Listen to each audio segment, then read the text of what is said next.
Mes frères, mes sœurs, ô combien sont nombreux les bienfaits qu'Allah nous comble. Il nous a créés, il nous a donné la vie, il nous a donné la santé, il nous a donné la richesse, il nous a donné des enfants, il nous a donné des partenaires de vie, il nous a donné une belle maison pour y habiter, il nous a promis un paradis éternel. Il élèvera notre statut et nous laissera l'observer au jour du jugement. Ô combien est grand l'amour d'Allah pour nous. Nous pouvons en témoigner même lorsque nous lui désobéissons. Il nous nourrit, il nous revêt, il nous laisse respirer. Il continue toujours de nous alimenter, de nous donner. Même lorsque nous lui désobéissons, même lorsque nous commettons des péchés, Allah nous laisse toujours respirer. Allah nous laisse toujours manger. Oh Allah, le pur, l'apaisant. Vous voyez la grandeur, la noblesse et la miséricorde d'Allah envers nous. Expliquez-moi pourquoi Abu Bakr, qui était à la tête de l'État, il voyageait chaque jour après Fajr chez une femme aveugle pour nettoyer sa maison. Et pourtant, elle ne savait toujours pas qui était celui qui l'aidait pendant tout ce temps. Omar était prêt à proclamer l'islam. Qu'en est-il de Uthman ibn Affan? Qu'en est-il de lui lorsqu'on lui a demandé de donner? Il donnait. Mes frères et sœurs, il donnait le meilleur de ce qu'il avait. Uthman ibn Affan donnait le meilleur de ce qu'il avait, le meilleur ou le maximum de ce qu'il pouvait donner. Ali ibn Abi Talib, radiallahu anhu, les compagnons ont dit qu'ils l'ont laissé après Isha en position au cours. Ils sont revenus pour Fajr et lui ont vu encore en recours. Il y avait par contre une chose, juste une petite chose. Sa barbe était trempée. Sa barbe était trempée et il y avait une flaque dessus. Oh Allah, oh Allah. Je jure par Allah, tu es spécial. Tu es spécial. Il t'a créé et tu es plus précieux auprès d'Allah que la Kaaba. Les savants ont dit, les larmes d'un musulman est plus précieux pour nous que la Kaaba. Subhanallah. Mes frères et sœurs, un jour le prophète se tenait debout durant la nuit, sallallahu alayhi wa sallam. Cela a été rapporté par Bukhari, qui leva ses mains tout haut vers le ciel. Et il a dit, oh Allah, ma communauté, ma communauté. Oh Allah, ma communauté, ma communauté. Oh Allah, ma communauté, ma communauté. Il ne pouvait rien dire d'autre. Il ne pouvait pas finir ses phrases, car il était tellement sous l'émotion. Jusqu'à ce que la nuit passa, jusqu'à ce que le dernier tiers de la nuit arriva, jusqu'à ce que Fajr arriva.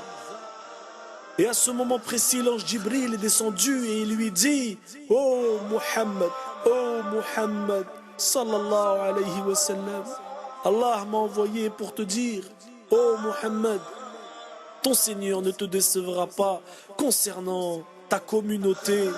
Ton Seigneur ne te décevra pas concernant ta communauté. La question, mes frères et sœurs, allons-nous décevoir notre prophète sallallahu alayhi wa sallam? Qu'as-tu fait pour prouver à Allah que tu l'aimes? Qu'as-tu fait pour lui? Le jour où il te demandera au jour du jugement ce que tu as accompli dans sa cause. Faisons partie de ceux dont Allah fera miséricorde. Faisons partie de ceux qui sont remplis d'amour pour Allah. Et cela seulement en suivant la sunna du prophète sallallahu alayhi wa sallam dans la vie d'ici-bas. Pose-toi la question, aimes-tu Allah? La question que j'ai pour vous, mes frères et sœurs en islam, est ceci. Qu'avez-vous fait pour prouver votre amour envers Allah Azza wa Jal? As-tu au moins propagé le message de l'islam? As-tu au moins nourri une personne pauvre? Frotter tes mains sur les cheveux d'un orphelin? Ô combien est grand l'amour d'Allah pour nous. Le prophète sallallahu alayhi wa sallam a dit, Allah est plus miséricordieux envers ses serviteurs que ne l'est cette femme envers son bébé lorsqu'elle retrouve son bébé. Subhanallah, subhanallah. Imaginez une mère qui a perdu son bébé et elle retrouve son bébé. Ô combien est grand l'amour qu'elle éprouve pour son enfant. Subhanallah. C'est pour cette raison que Sufyan al-Thawri disait souvent, je préfère avoir Allah en tant que mon juge au jour du jugement plutôt que mes propres parents. Subhanallah. Pourquoi? Parce que je sais qu'Allah m'aime plus que mes propres parents. Allahu Akbar. Allahu Akbar. Il est le bien-aimant. Al-Wadoud. Celui qui aime. Celui qui a de la miséricorde pour sa création. Celui qui aime aimer sa création, celui qui aime sa création à un tel point que la miséricorde qu'il a descendue sur terre n'est qu'une partie sur les 99 dont il a gardé pour les croyants au jour du jugement. Allahu Akbar. Alors mes frères et sœurs en islam, qu'as-tu fait pour prouver que tu aimes Allah Ta'ala? Qu'as-tu accompli pour lui montrer que tu l'aimes? Qu'avez-vous fait pour prouver votre amour?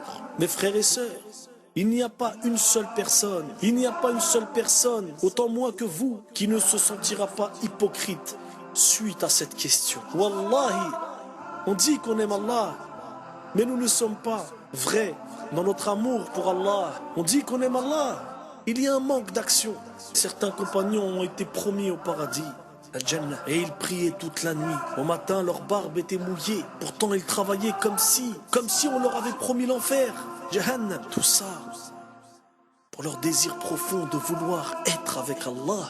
Allah, même s'ils ont été promis au paradis, ils se forçaient pour faire des efforts.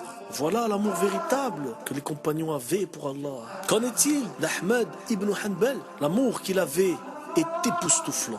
Il était presque comme les Sahaba. Lorsqu'il a été arrêté, sa punition était 100 coups de fouet. 100 coups de fouet sur ce grand imam. Rahimahullah. Lorsqu'ils ont débuté à la punition, il était fouetté en public. Les gens ont vu, ses élèves ont vu. Alors, on commença à le fouetter. 100 coups de fouet. Durant ces coups, il s'est évanoui.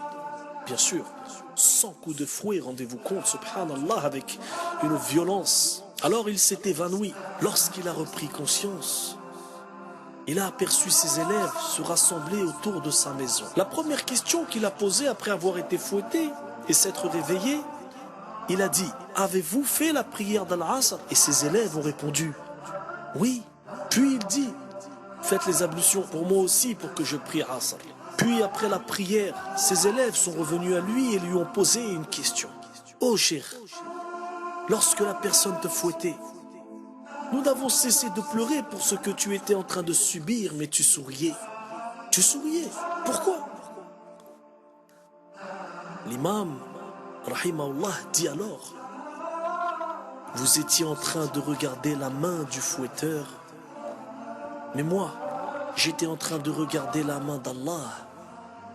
Ya Allah, si ce n'était pas par amour pour Allah Azza wa Jal, comment pourrait-il penser comme ça pendant la punition? Subhanallah. Mettez-vous dans la peau de ces grands hommes, dans ces situations, et demandez-vous. Demandez-vous. Auriez-vous réagi de la même manière? Auriez-vous fait la même chose? Auriez-vous pensé à la même chose? Mais le plus important, demandez-vous, aimez-vous Allah? Aucun d'entre nous ne veut pas ne pas aimer Allah. Chaque musulman sur cette planète diront: j'aime Allah ou je veux aimer Allah. Par contre, il y a des choses qui les empêchent de pouvoir aimer Allah. La première chose est la négativité. Je ne peux pas être aussi bien. Je ne peux pas prouver mon amour pour Allah. J'ai fait trop de péchés. Je ne suis pas une personne spéciale. Je n'ai pas de connaissances sur l'islam. Je connais presque rien. Je ne suis pas d'une grande famille.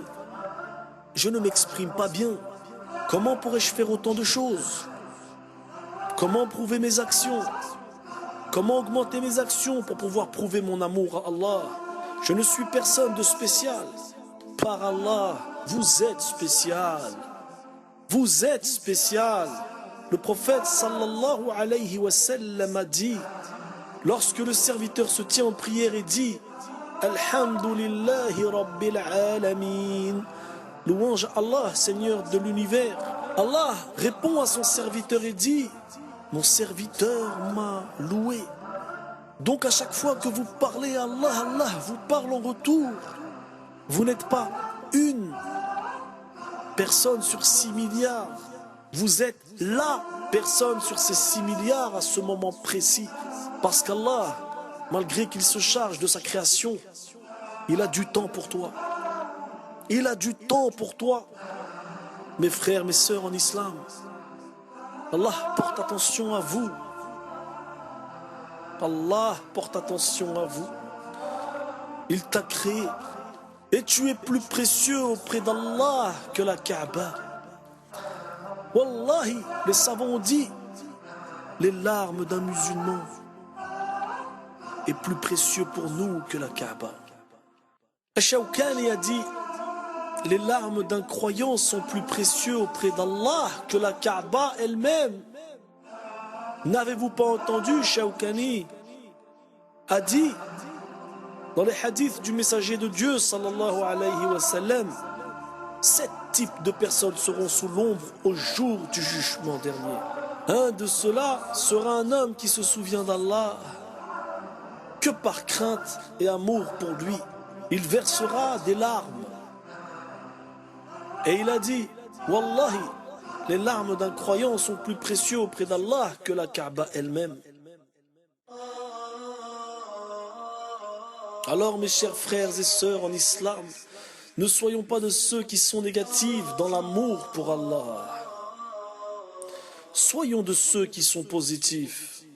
À chaque moment que vous vous sentez négatif, à chaque moment que vous vous sentez ne pas pouvoir prouver votre amour pour Allah, Azza wa Jal, à chaque moment que vous voulez faire quelque chose, alors pensez, Ya Rab, tu es plus important pour moi que toute cette dunya. À chaque moment que vous vous sentez mal, rappelez-vous que le prophète sallallahu alayhi wa sallam était une personne très positive. Soyez positif que vous aurez une influence pour changer la Ummah.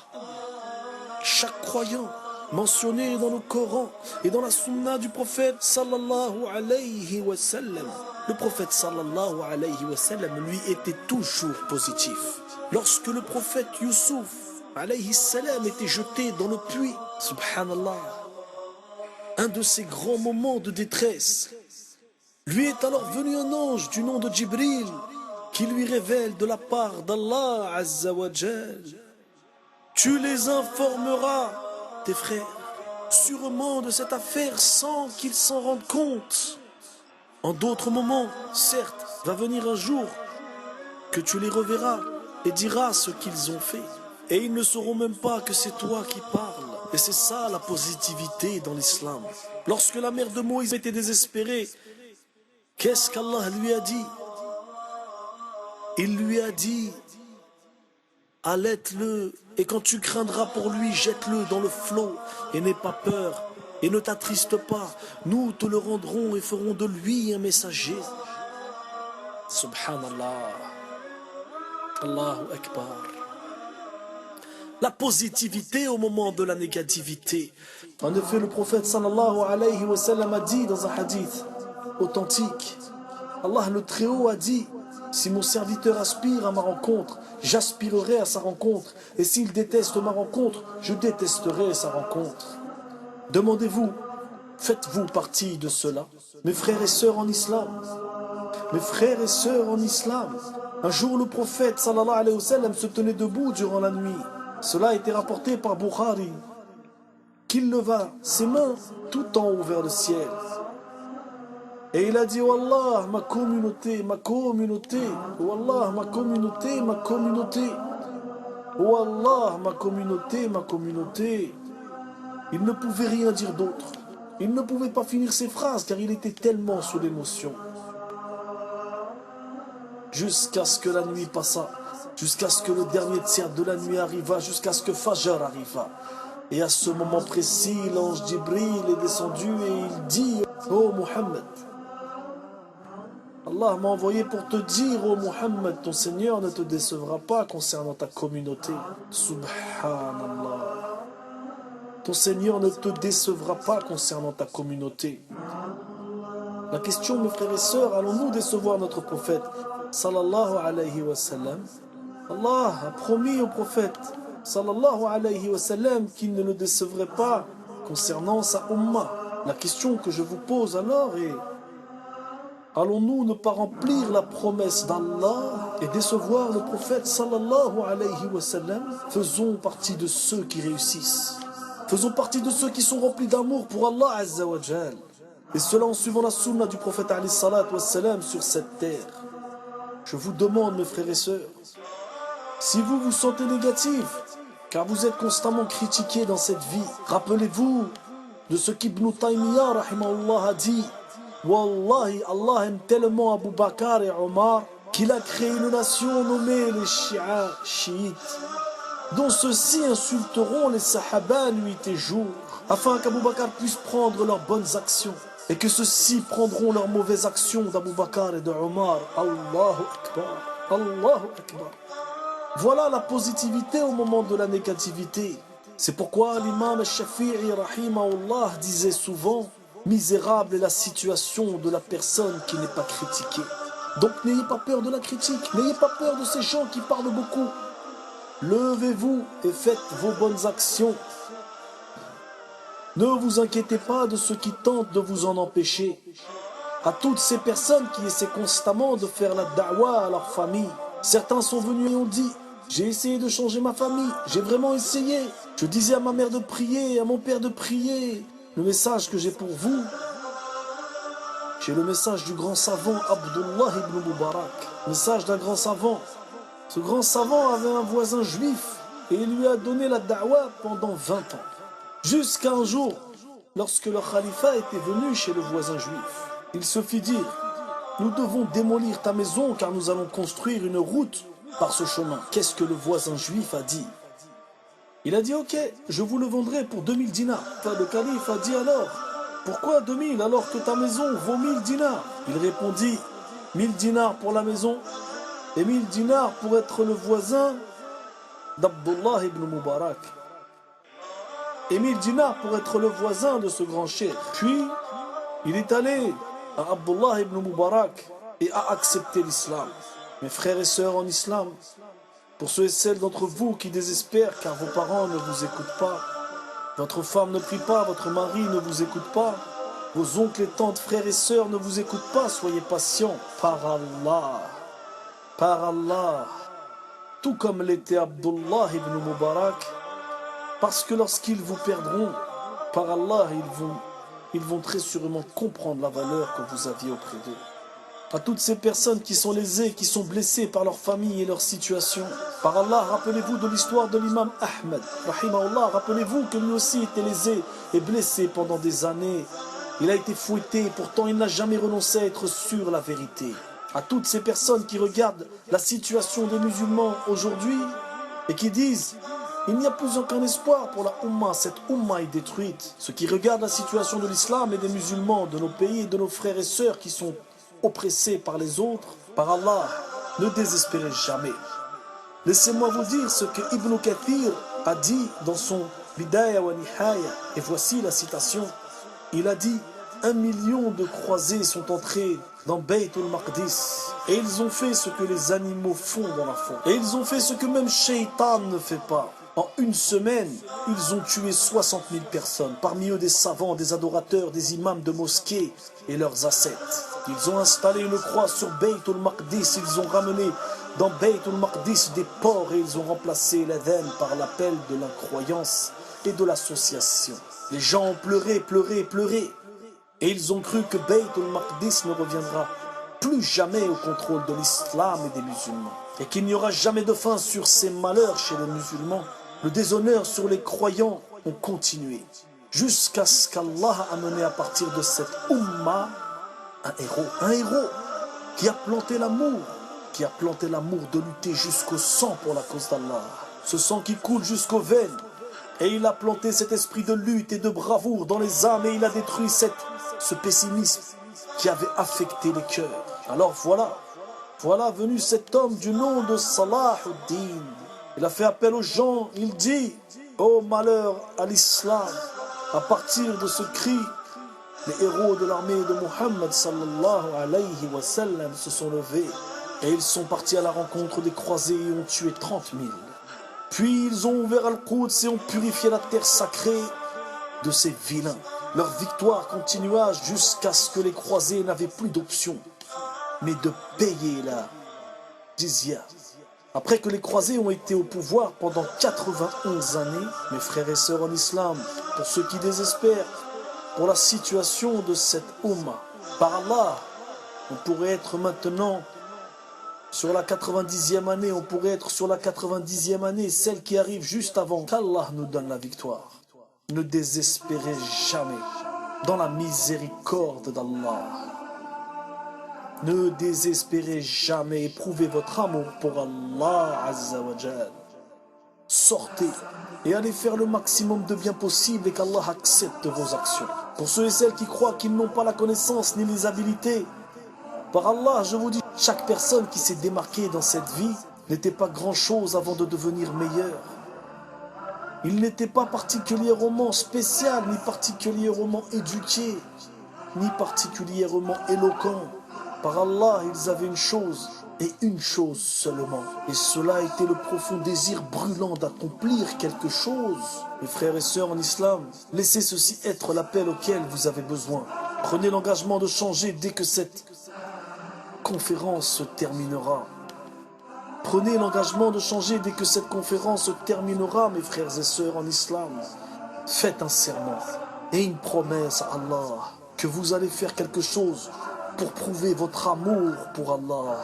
Et par Allah, soyez de ceux qui remplissent leurs promesses, Inch'Allah. Je vous rappelle une dernière fois avec ce verset du Coran qui en français dit « Il est parmi les croyants des hommes qui ont été sincères dans leur engagement envers Allah. Certains d'entre eux ont atteint leur fin et d'autres attendent encore. Et ils n'ont varié aucunement dans leur engagement. » Les savants disent que ce verset a été révélé concernant un sahabi dont le nom est Anas bin Nazar. Anas bin Nazar était un compagnon qui a accepté l'islam juste après la bataille de Badr et juste avant Uhud. Et par Allah, lorsqu'il a accepté l'islam après Badr, avant Uhud, il s'est senti triste. Triste. Pourquoi triste? Parce qu'il a manqué l'une des plus grandes batailles, celle de Badr. Alors il a fait une promesse à Allah, levant ses bras jusqu'aux cieux et a dit « Oh Allah, si tu me donnes une autre chance, je vais te prouver ma promesse envers toi. » Alors Allah lui a donné cette chance et lui a donné la bataille de Uhud et il s'y est battu. Pourquoi? Parce que par Allah, il a prouvé sa promesse à Allah. Il nous nourrit, il nous revêt, il nous laisse respirer. Il continue toujours de nous alimenter et de nous donner, même lorsque nous lui désobéissons. Il est parmi les croyants des hommes qui ont été sincères dans leur engagement envers Allah. Certains d'entre eux ont atteint leur fin et d'autres attendent encore et n'ont varié aucunement dans leur engagement. Posez-vous cette question. Allez-vous changer votre promesse faite à Allah? Ou allez-vous être parmi ces croyants d'hommes et de femmes qui sont de vrais croyants, qui restent fermes à leurs promesses et par la permission d'Allah apportent un changement à cette oumma?